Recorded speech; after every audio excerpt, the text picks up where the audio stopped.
Be still, and know that I am God. It is probably the most repeated line in the entire Bible, and most of us have only ever heard it by itself. But it is half of a sentence, lifted out of a psalm that hardly anyone reads to the end. And that psalm is not calm. A few lines before this one, God is breaking a bow, snapping a spear, and burning a war chariot. That is the scene the verse was actually spoken into. So if you have ever told yourself to be still on a hard night and felt like it did not hold, there is a reason. And it starts 9 verses earlier, in the part of the psalm almost no one reads. So let us go back and read the whole thing from the beginning. Almost everyone who loves this verse has only ever met its last line. The 9 verses that come before it are the part we tend to skip right over. Psalm 46 does not begin in a quiet place. It opens with a bold declaration. God is our refuge and our strength, a very present help in trouble. And then, right away, it tells us what that trouble actually looks like. The earth gives way beneath their feet. The mountains are carried into the heart of the sea. The waters roar and foam, and the mountains themselves tremble at the swelling of it. This is not a gentle picture of a quiet evening. It is the solid ground itself coming undone. And right in the middle of all that violence, the psalm does something surprising. It shows you one place that is completely calm. There is a river, it says, whose streams make glad the city of God. God is in the midst of her. She shall not be moved. While the whole world outside is shaking, that one city stands perfectly still, simply because of who lives inside it. Hold on to that picture, because we are going to come back to it. A few lines later, the chaos turns from nature to people. The nations rage, the kingdoms are shaken and moved, and at the mere sound of God's voice, the psalm says, the earth itself melts. So this is the world the verse is actually spoken into. Not a still bedroom at the end of a long day, a world that is genuinely coming apart, in the ground and in the nations all at once. And that one fact quietly changes how we are meant to hear the famous line. Long before God ever says, be still, he has already shown us a world where nothing is still at all. But if the shaking earth and the raging nations were the only chaos in this psalm, that would already be striking. The picture actually grows sharper than that, because the very next thing the psalm puts in front of us is a battlefield. Right before the famous line, the psalm hands us an image that most readers have never once connected to it. The weapons of war, broken and burning. The psalm actually calls the reader in to look. Come, it says, and behold the works of the Lord. Come and see what he has done across the earth. And notice the strange word it uses for what God has done. It calls them desolations. We are being invited to come and stand in the smoking aftermath of a war and somehow find comfort there. That only makes sense once you understand whose ruins these are. They are the ruins of everything that had set itself against God's people. Then it tells us exactly what to look at. He makes war cease, all the way to the ends of the earth. He breaks the bow. He cuts the spear in two. He burns the war chariot in the fire. Now slow down for a second, and notice who is doing every bit of this. It is not the soldiers. It is not the stronger army or the smarter king. In every single line, the one who is acting is God himself. He is the one walking through the wreckage, ending the war. And there is one phrase that quietly holds this whole psalm together. Twice it tells you, the Lord of hosts is with us. That old word hosts simply means armies. So the title is the Lord of armies, the commander of every force in heaven and on earth. Now put the whole thing together. The calmest sentence in the entire Bible is not sitting in a peaceful garden somewhere. It is standing in the middle of a battlefield, in the moment right after God himself has brought all the fighting to an end. Which tells us something important.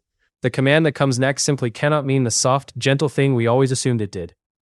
To understand what it really means, we have to look closely at the words themselves.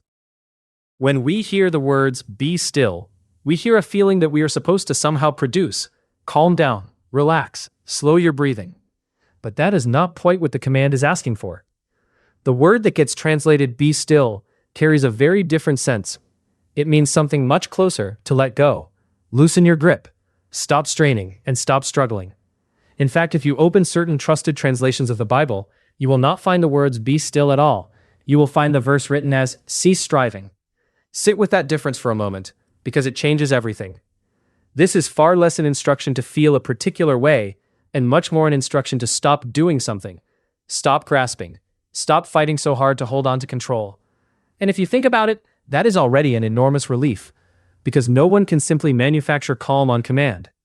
Think back to the last time you lay awake at night and ordered yourself to fall asleep. The harder you tried to force it, the further away sleep went. Feelings do not take direct orders, but almost anyone, even on their very worst day, can be told to set one heavy thing down. And there is more sitting in this verse than we usually bother to quote. The line does not actually stop at the words, I am God. It keeps going. I will be exalted among the nations. I will be exalted in the earth. That is God stating plainly and without apology that He, and not the surrounding chaos, is the one who holds the final word over everything. So here is what the command truly is. Be still is not asking you to feel peaceful. It is asking you to let go of a grip that you were never strong enough to hold in the first place. And you can finally do that, because the one who is speaking is the one who is actually holding it all together.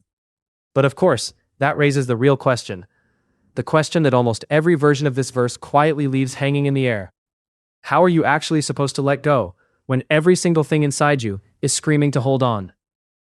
Here is the hinge that the whole verse turns on. You are not told to be still in the calm somewhere on your own. You are told to be still and to know something. And it is the knowing that makes the stillness even possible. Read the words again, slowly. The command is not be still and feel better. It is be still and know that I am God. The stillness is tied directly to a truth about God and not to a mood inside you. And this is the part that quietly sets so many people free. Letting go is genuinely impossible as long as you believe that everything depends on the strength of your own grip. If it really is all resting on you, then of course you cannot relax for a second. But the very moment you truly know that someone far stronger is already holding the thing you cannot, your hands are finally free to open. Think about the difference between white-knuckling a steering wheel in a storm and sitting as a passenger beside someone you completely trust to drive. Nothing about the storm outside has changed at all. What has changed is who you know is holding the wheel. Now look back across the whole psalm one more time. Every single reason it gives you to be still is, in the end, a fact about God. He is our refuge. He is in the very midst of the city, which is exactly why it cannot be moved. He is the one who brings the wars to an end. He is the Lord of armies. Do you see what that means? The peace was never something you were supposed to somehow generate inside yourself and then hand up to God. It is something that slowly settles down over you, like that warm light over the city, as you remember who He actually is. So the stillness was never the thing you had to achieve first, before anything else could happen. It is the natural result of knowing who is genuinely in control. Which means the heavy pressure to feel calm was never really resting on your shoulders at all. And once you can truly see that, a question that a lot of people are quietly afraid to even ask finally gets a gentle and honest answer. Does all of this mean that the peaceful reading, the one we have loved and leaned on for years? If you have leaned on this verse for years as a way to calm yourself down, there is a real fear hiding inside everything we have just said. And it deserves a straight, honest answer. Were you wrong this whole time? No, you were not wrong. The peaceful reading was never actually wrong. It was simply incomplete. The verse really does lead you to peace. It just shows you where that peace is supposed to be coming from in the first place. And here is the difference, and it matters more than almost anything else in this passage. The comfort of the gentle, calm-down version depends entirely on you actually managing to feel calm. And on a hard enough night, in a frightening enough season, you simply cannot. But the comfort of the full verse does not depend on your feelings at all. It rests on God being God. Whether you can feel a single thing in that moment or not. That is the whole difference between a calm that abandons you on your very worst night and a steadiness that holds you up at the exact moment you cannot find one peaceful feeling anywhere inside yourself. Picture the difference in real life. One person grips the gentle version like a rope, and when the grief or the fear finally gets heavy enough, the rope snaps, and they are left feeling like they have failed at the one verse that was supposed to help them. The other person is not holding a rope at all anymore, because they have finally understood that they were never the one keeping the boat afloat to begin with. And there is one more thing worth saying, because it is so easy to get wrong. Letting go is not the same thing as doing nothing. Releasing what you cannot control into the hands of God is not weakness, and it is not passivity. It is trust. It is simply choosing to live with your hands open, instead of clenched shut around things you were never meant to carry. So the real meaning of this verse does not take your comfort away from you. It actually hands you a far sturdier kind. A peace that no longer rises and falls with your ability to feel peaceful. And that brings us right back to the verse itself, which means we can finally read it the way it was actually written. So, read it now, with everything that the psalm has shown us. and listen to how completely different it sounds. The earth is shaking. The nations are raging. The chariots are burning. The world really is coming apart at the seams. And into the very middle of all of it, God speaks. Be still. Loosen your grip. Stop fighting so hard to hold on to what was never truly yours to carry. He does not say it because the danger is fake. And he does not say it because you have somehow managed to make yourself feel calm. He says it because of the 4 words that come right after. Know that I am God. The stillness was always meant to be his gift to you. It rests on his control and not on yours. And the most beautiful part is that it is offered to you right in the middle of the storm. And not only after the storm has finally passed. So hear the verse the way it was always meant to be heard. Be still and know that I am God is not a command to calm down. It is an invitation to let go and to lean your entire weight on the one who is still standing when absolutely everything else has fallen. And that is a peace you can actually keep. Even on the nights when you do not feel peaceful at all.